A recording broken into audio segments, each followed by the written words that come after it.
दिल्याचा आरोप करण्यात आलाय। स्वराज्य पक्षाच्या कार्यकर्त्या संगीता भालेराव यांनी सोनाली गाडेंवर हा आरोप केलाय। गाडेंनी भालेराव यांना फोन करून धमकी दिली। या प्रकरणी संगीता भालेराव यांनी राज्य महिला आयोग, मुख्यमंत्री कार्यालय आणि पुणे पोलीस आयुक्त यांच्याकडे तक्रार दाखल केली आहे।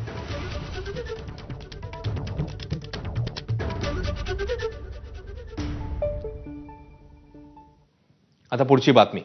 राज्याचे कॅबिनेट मंत्री आणि छत्रपती संभाजीनगरचे पालकमंत्री संजय शिरसाट यांचे पुत्र सिद्धांत संजय शिरसाट यांची पत्नी असल्याचा दावा करत जान्हवी नावाच्या महिलेने अनेक गंभीर आरोप केले होते। मात्र आता या महिलेने सिद्धांत शिरसाट यांवर केलेल्या आरोपांवरून यू-टर्न घेतलाय। आधी सिद्धांत शिरसाट यांनी धमकावल्याचा आरोप त्यांनी केलेला, मात्र आता आपण आरोप हे सगळे मागे घेतोय असं त्यांनी जाहीर केलं।